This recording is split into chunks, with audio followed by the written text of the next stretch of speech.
live action Gargoyles movie, and sad update for Deadpool 3, which we kind of expected. And not to mention, we've got a small update on the highly anticipated Bioshock Netflix movie. And we've got a whole lot more for this episode. So stay tuned and let's dive in. Welcome to the Light, Camera, Rant Podcast. Your source for the latest on movies, TV shows, and video games. Get ready for ranting, raving, and reviewing. Here is your host, Lee. From episode 1 to episode 126 we're up to. I never get tired of that intro at all, and it always warms my heart. I'm like, you know, when you nail something first go, you're like, that was pretty freaking good. That was pretty good. So I'm still happy about that intro. So anyway, thank you everyone for coming back for another episode. As mentioned, we've got a few updates, some good ones, some sad ones. And we're also going to be diving into the review for the latest episode of Gen V, and we're going to be looking at Loki. But before we do any of that, that's going to get the episode started as always. So cheers. And also I would like to say we are currently right now on live on YouTube, Twitch, LinkedIn, and Facebook all at the same time. Not to mention, if you have missed out, please go check out our bonus episode we did this past Friday. We had a Halloween special episode, which I was really happy about. We had the Couch Cowards podcast and Hannah, who's a paranormal investigator, come onto the show, we did a big Halloween episode on top horror movies, ghost stories, and we played a game called Movie Scene versus Crime Scene, which we tried to guess which one was from. And you can find who the winner was right now with me. It was a really good game, had a lot of fun. They are full of great stories, creepy, perfect for Halloween, because Halloween is right around the corner, ladies and gentlemen, which Halloween here in Australia, of course, isn't a big thing, but it's been a growing thing for a little while. How can I put this? I'm 30. Ugh, that sounds disgusting. When I was a kid, you see people dress up, but it was never a big thing. You always get told, "Nah, that's an international, that's an American thing. We don't do that here." And since then, which thank you very much for Mark pass on the Twitch. It's been a slowly growing thing here. Shopping centers are showing more. People are doing it more, putting in the houses, more Halloween stuff. It's been such a growing thing, obviously for the kids, but it's getting bigger and bigger here every single year. And it's just a lot of fun to dress up. You know, obviously we don't fully know. We don't celebrate its long history. We just do it as a fun event for what it is. So it's very growing. And next, I have no doubt that more houses would do it here with all the spooky season. And it's right upon us. And which means, as usual, every single year, I watch The Nightmare Before Christmas for both Halloween and for Christmas as well.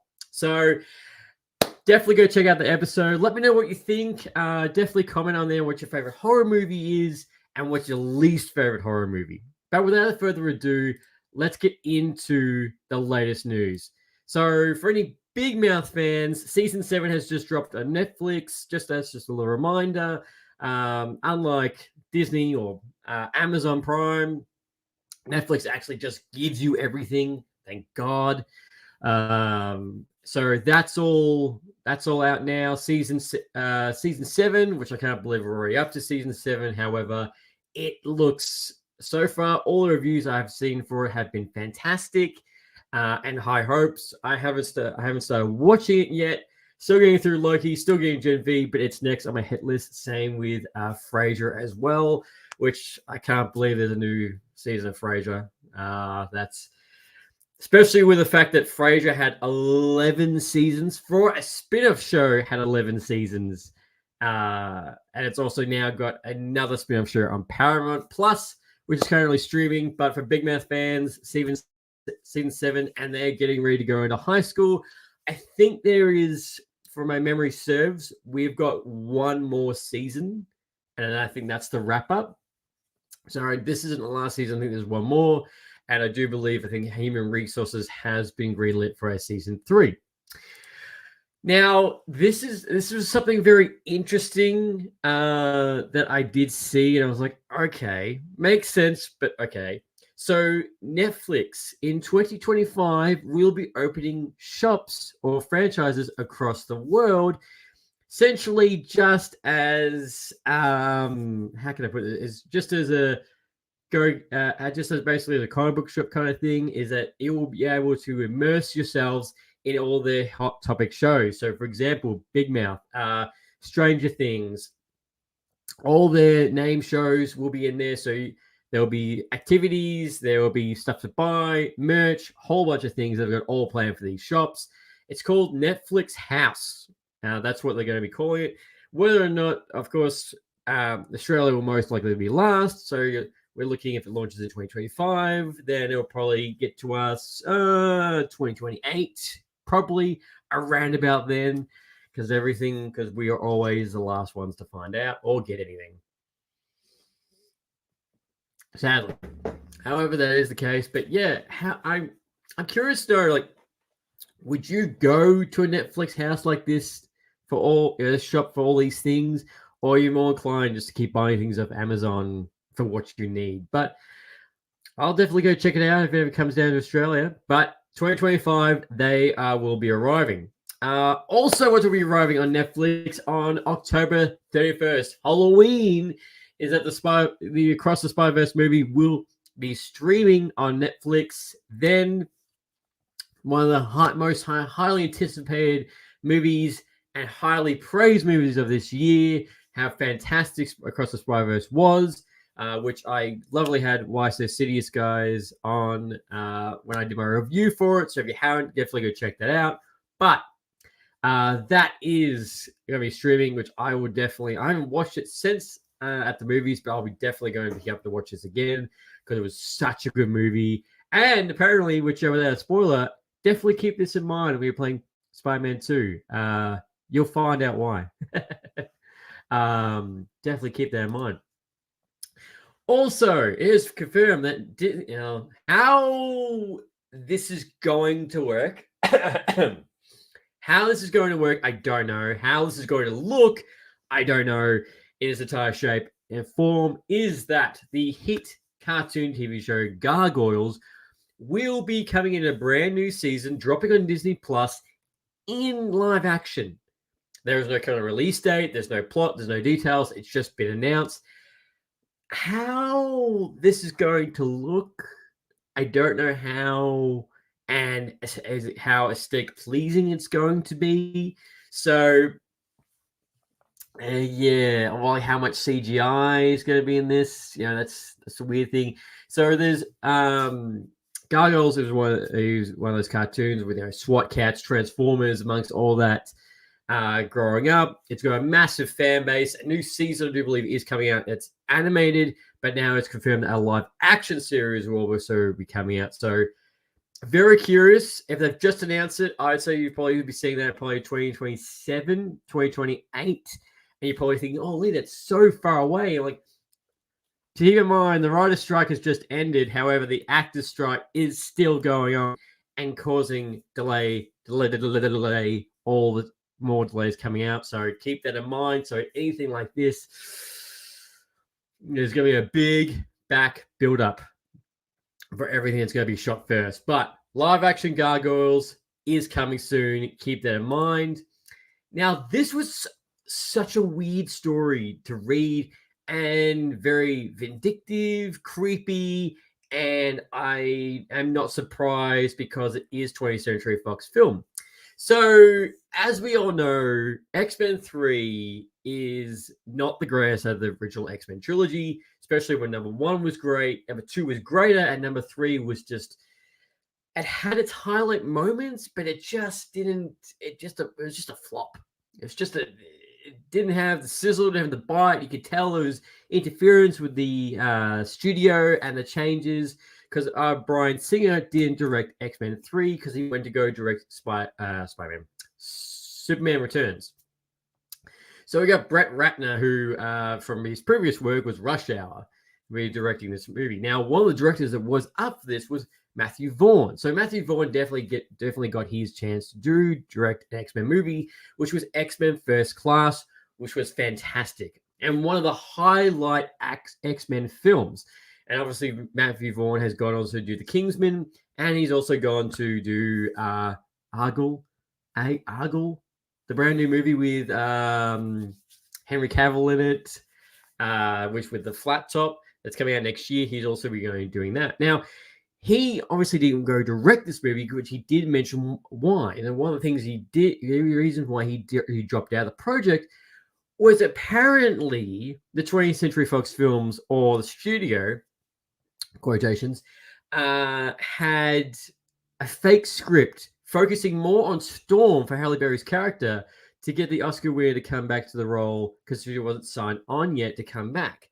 And then what they were going to do is that once she signed on, they were going to change the script and go back to normal. Now, obviously, even though whether or not that actually is true, if Halle Berry actually did know about the changes, or because obviously Halle Berry did come back for X-Men Days of Future Past, and obviously we didn't see the more Storm in X-Men 3, which might have done a little big change for it. It didn't happen. So,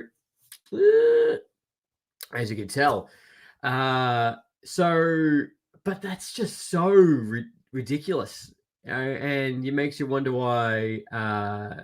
Why they went under. I wonder why 20th Century Fox went. Well, Transfers didn't went under. They got bought over. But go have a look at 20th Century Fox Films on things that got cancelled, things that got cancelled too early, the muck-up of release of shows they didn't believe in, which were a hit that everyone went back to, skip changes too much. Like, there is an entire episode I could do for you on how awful and how useless 20th Century Fox Films was, from the good to the bad. But that was, so it wasn't a full shock to me.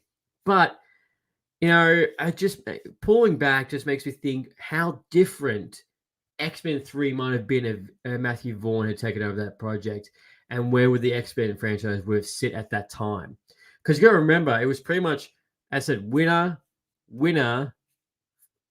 average, and an average for X-Men Origins, a winner for First Class, a winner for Days of Future Past, flop with Apocalypse, which still had highlights. Dark Phoenix was a bit of a flop. That was its second go around. And then eventually, here's the full reboot button. But then in the end, we also did get Logan, which was fantastic because it was only its own thing. Wolverine was a winner. And then obviously we're getting Deadpool 3 right now because Deadpool 1 and 2, 20th Century Fox Films didn't have a lot of pull and wanted it, especially the first one, which was a lot of Ryan Reynolds controlling that one. So that's why they were so good. But that's really horrible for this fake script and Halle Berry. Now, also staying on Kingsman as well is that the Kingsman prequel movie that is sequel that is in production, which we did get to see the nice particular dictator from World War II make a cameo at the end. That he will be the center stage for the second movie on his rise to power during World War II. That movie is currently in production, and Matthew Vaughn has confirmed that Kingsman 3 Blue Blood will start shooting next year. So it will be nearly 6 to 7 years since we got Kingsman 2. The Kingsman franchise has been well received from 1 and 2. I remember I've watched 1. I don't think I've watched 2. But well received, and how colorful and comic movie it is, of course, with Matthew Vaughn. However, we'll finally get the end of this trilogy for so long, so that will be currently in the works. Depending on obviously the actors' strike, which I highly say will end before next year, I hope. So if no delays, Kingsman 3 will currently be shooting. So we're obviously getting ready for a 2026 release. Sorry, excuse me. So Deadpool 3. Yep. Deadpool 3. We knew this was all predicted. We knew this was going to happen. There is no surprises. No surprises at all. It is official, ladies and gentlemen. I regret to inform that Deadpool 3 will no longer be coming out on its original release date. It got pushed forward, got pushed back. It has officially been delayed. However, in the light of this, what might happen is that it might swap with Cat 4. So what was meant to happen is we were meant to get Deadpool 3 in Feb and Cat 4 in July. Now, I really wish that was the case, but unfortunately, that's, yeah. God damn it. Just want this Rise Strike and Actor Strike to end. What will happen is that potentially Cat 4 might take over the Feb slate, and then they'll do the swap with Deadpool 3. Now, there's big rumors at the end of Loki Season 2, we will see Morbius or Deadpool connection, which I do hope that does happen. However, it does suck that it is going to be delayed. This is probably one of the most and highly anticipated Marvel projects coming out over the next few years. And we got told it was going to come out earlier, which was all fantastic. And then, bam, strikes. Sorry, writer strike, actor strike, delayed it. And it's just, before that, we got the leaked set photos of Hugh Jackman actually in the set, like it was just looking so good, and now push back.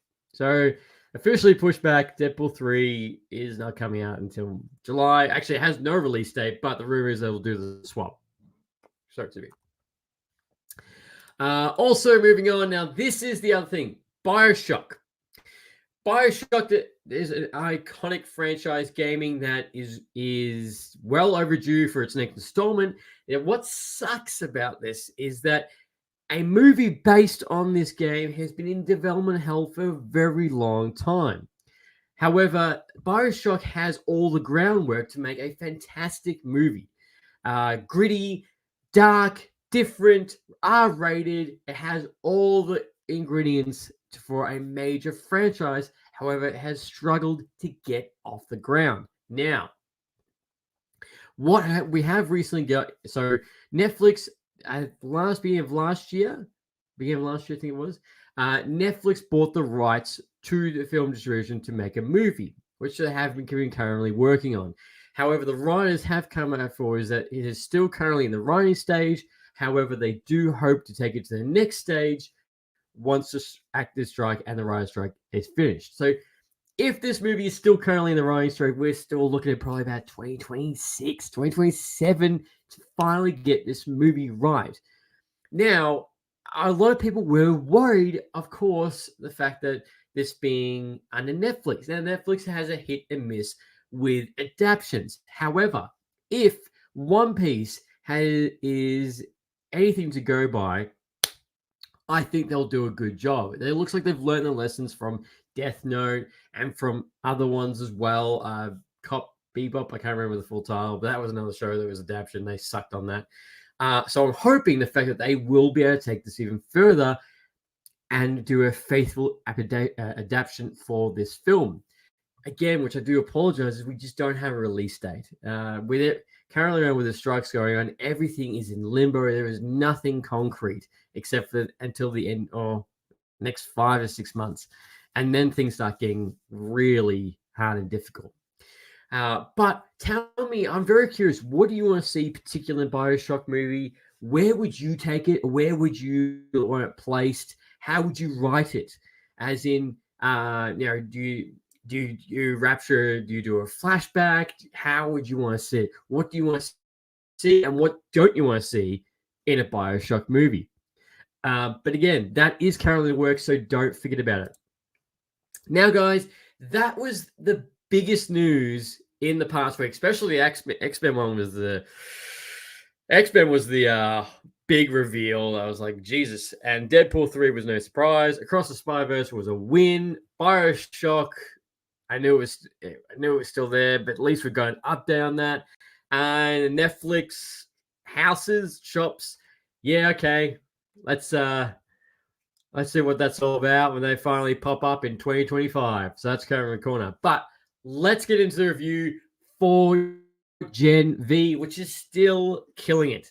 To me, I've seen a couple of comments, people saying, "Oh, this latest episode called Jumanji, no pun intended, was a little bit of a slowdown or not as good." I have to disagree. I fully disagree. Actually, I found this episode made me think of so much of X-Men.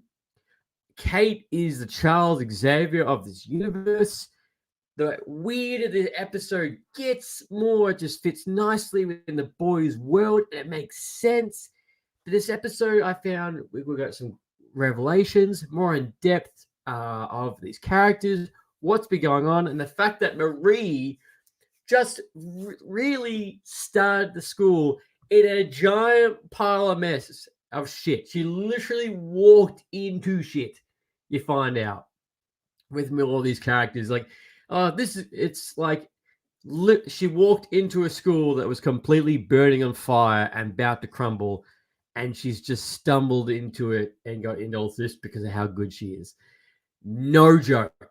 So obviously, after the events of the last film, where you see that Kate is giving everyone back their memories, everyone's calling her everything under the sun, bitch, C-word, on because of what she's done, which to me, I would do the exact same thing. If someone wiped my memory for 2 days, I would. I'd be like, what the hell happened? Who would I text?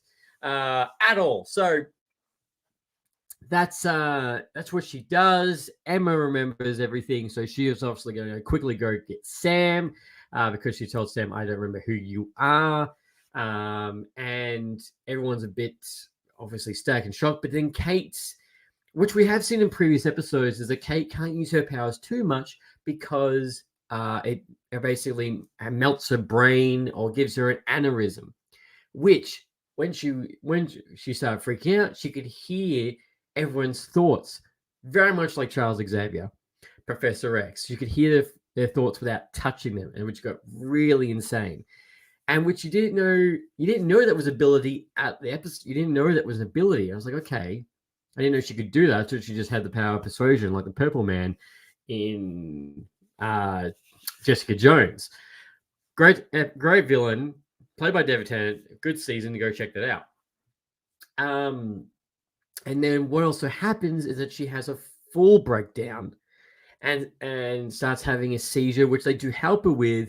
And then we get this like flash of it.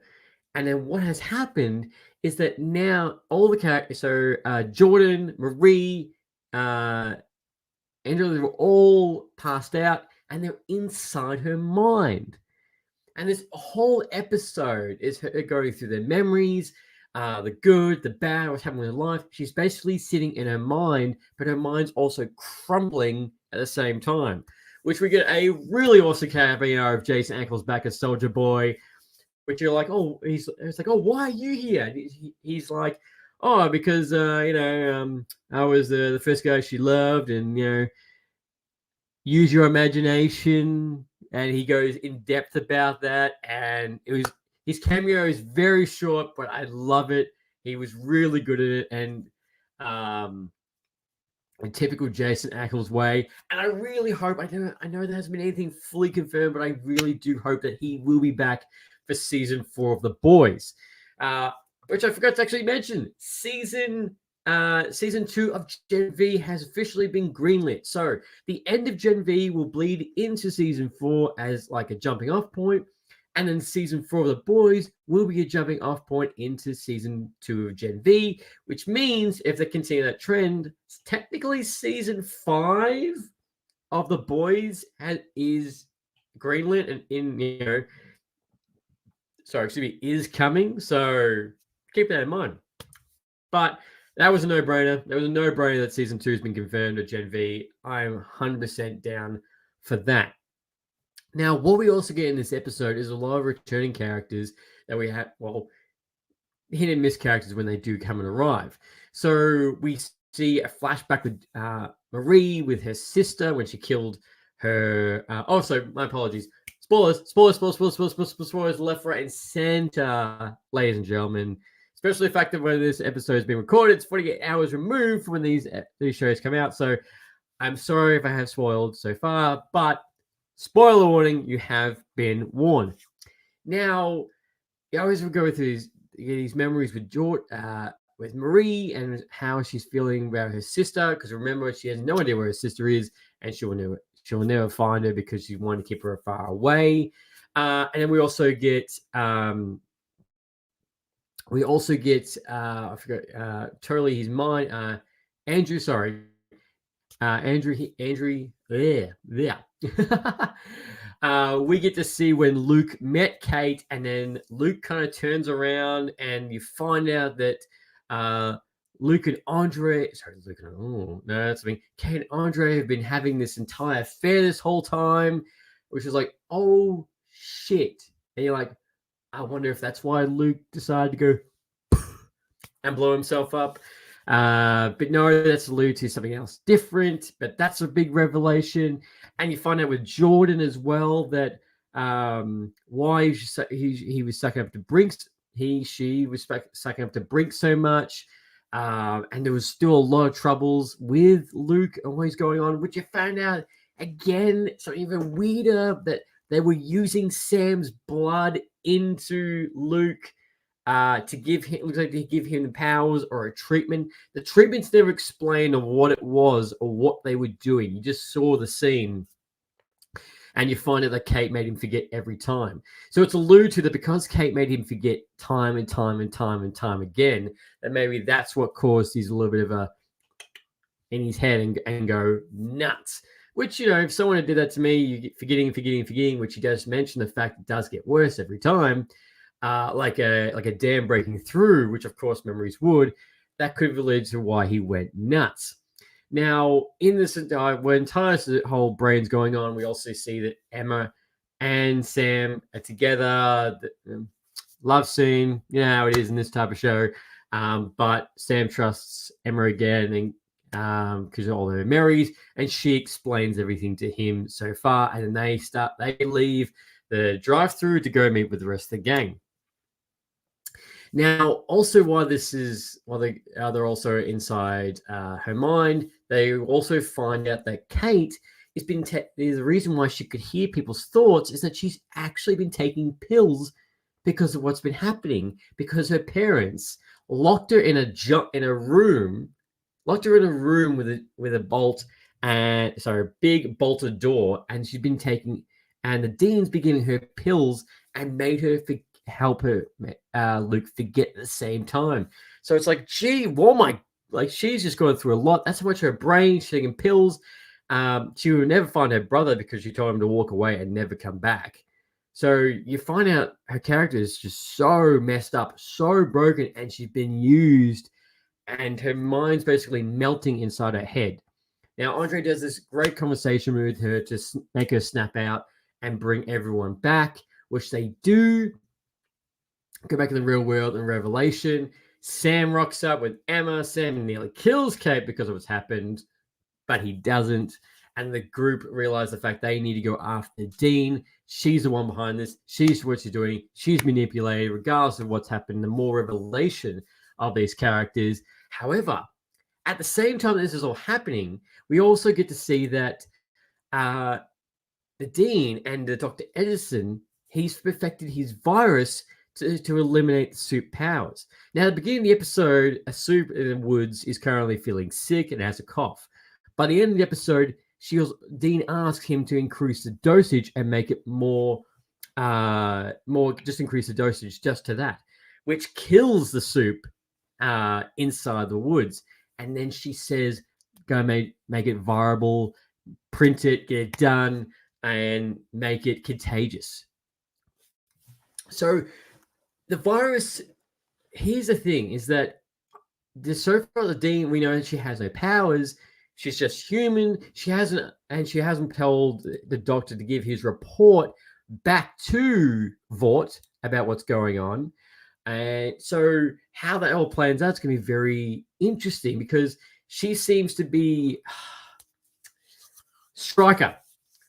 That's who she reminded me in the X-Men. She reminded me of Stryker, someone who's human and doesn't like mutants or doesn't like people with powers and is trying to control them or eliminate them. That is the big vibe when I got with her. I was like, you remind me of Stryker.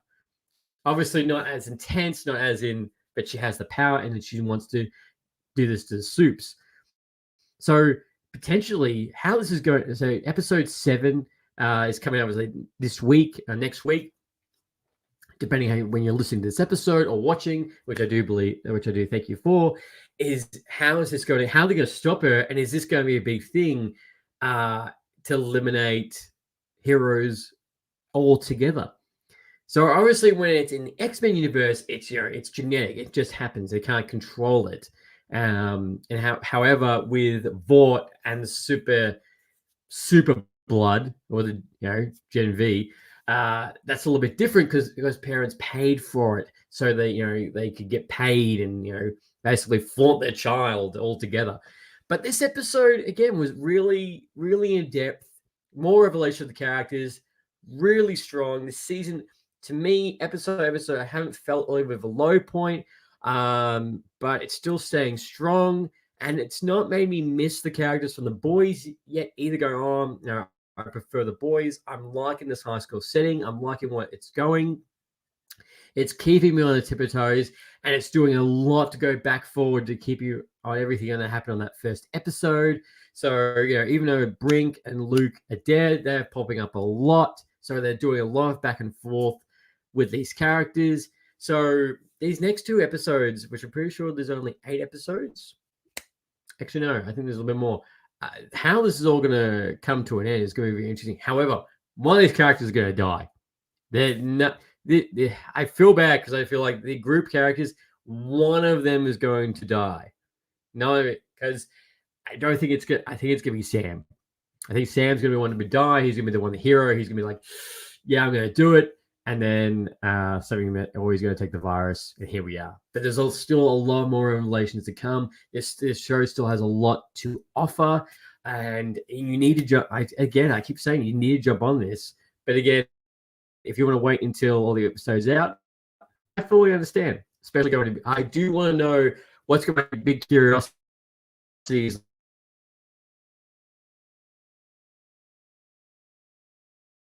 going to happen as well. Now, that is my review for Gen V. Strong episode, big X-Men, Xavier vibes with the disease and the cure.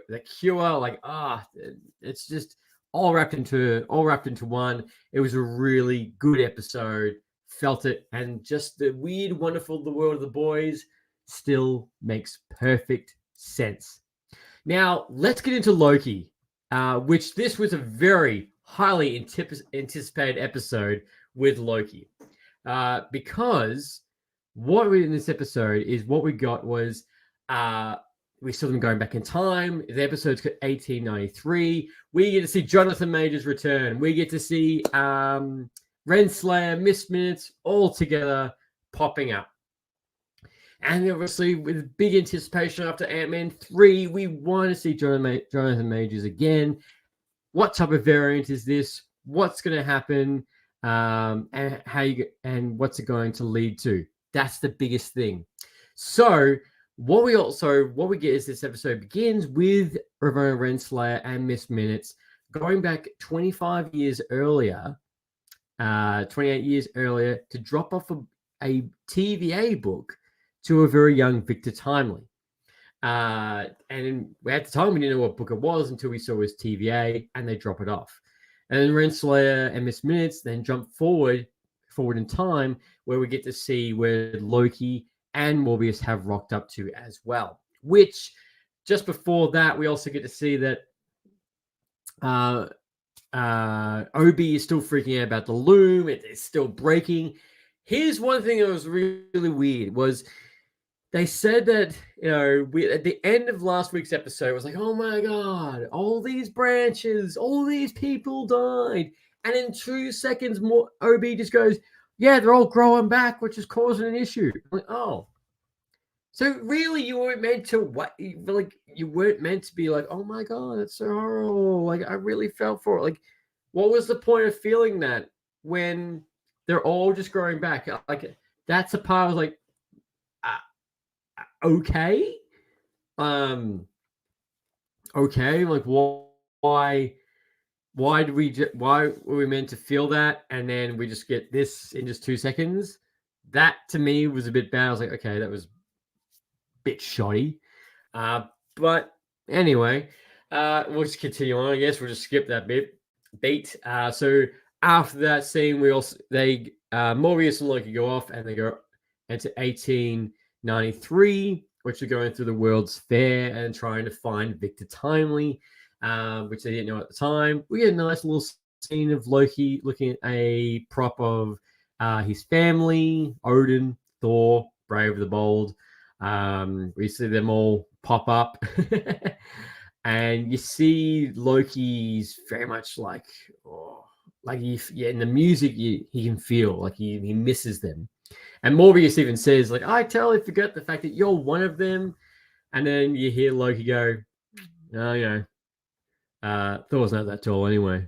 But you tell that he does miss them a lot.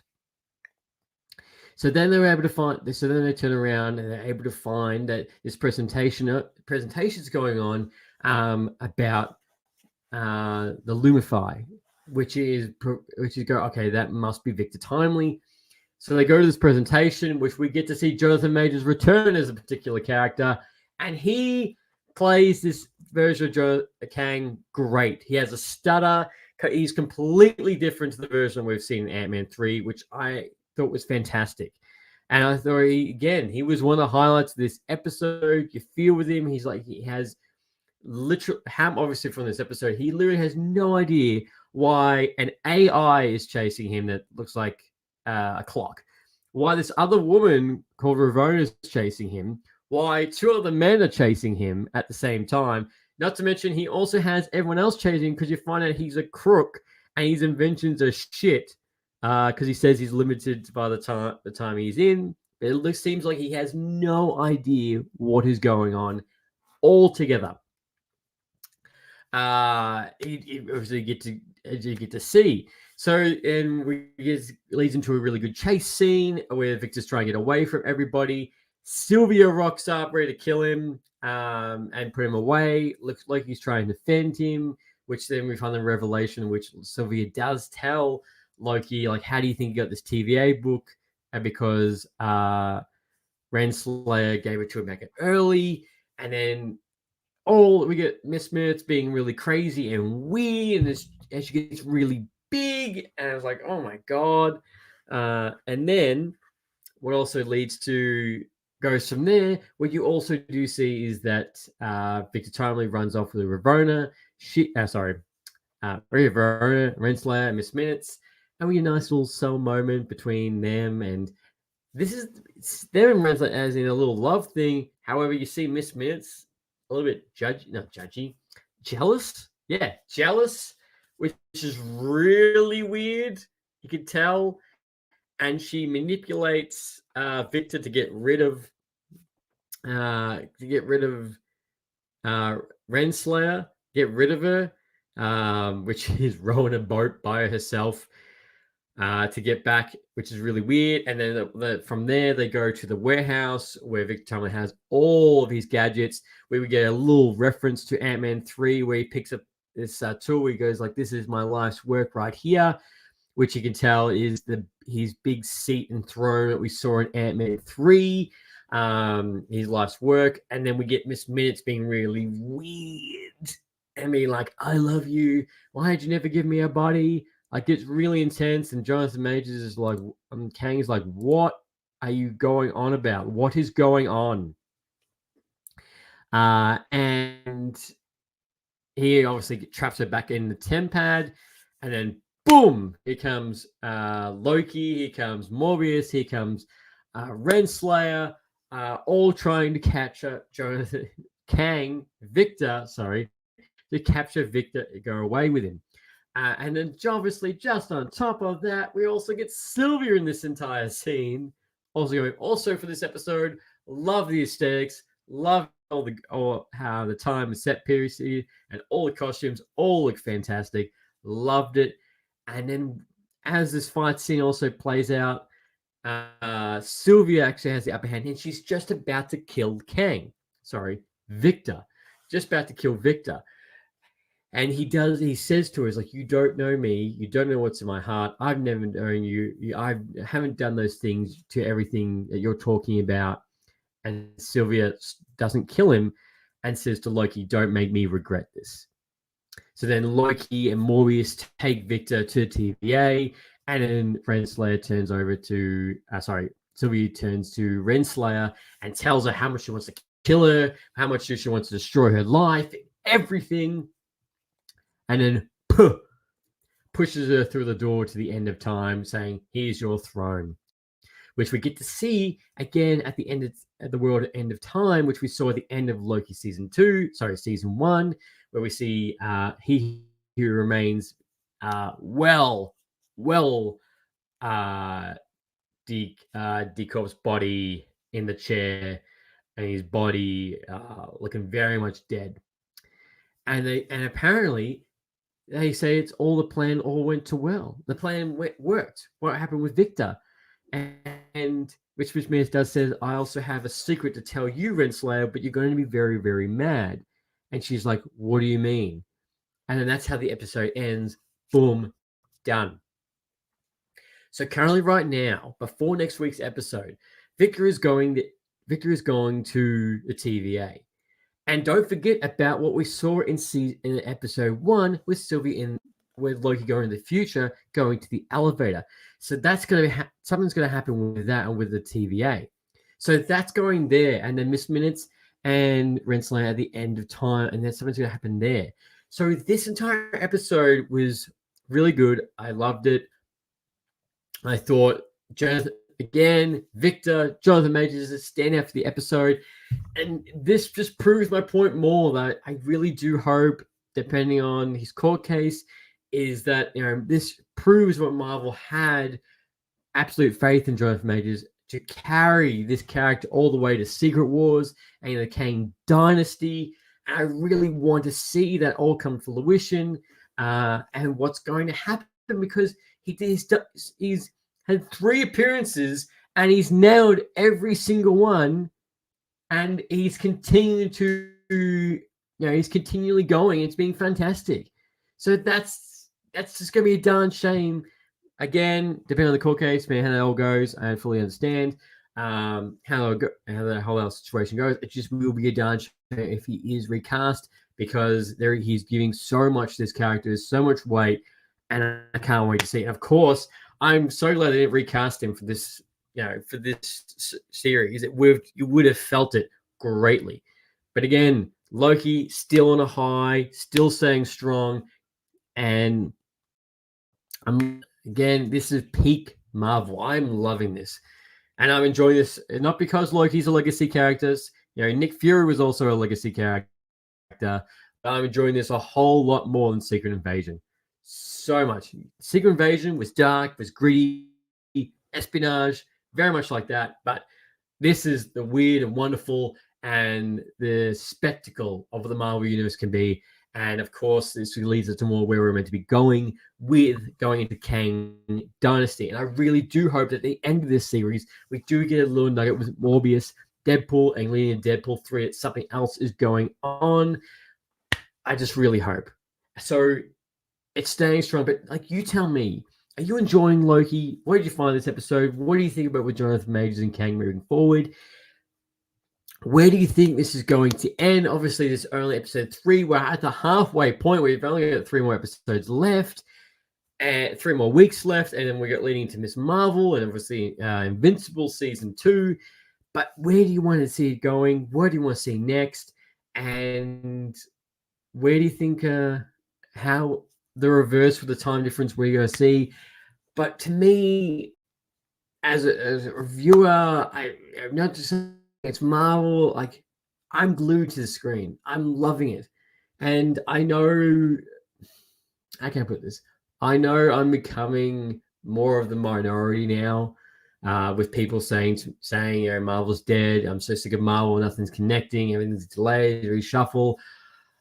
I still have faith. I still have faith in Marvel, and I think I will be to the very end. I'll be one, and it feels like we're getting a very short supply of of us. And I still have my vote of confidence in Marvel. You strap yourself in for the entire journey and see where it goes, the good, the bad, the ugly. But I'll be right, with Ant-Man 3, with the Marvels, but I'm there. I'm staying for the journey. And so should you if you've liked it this far.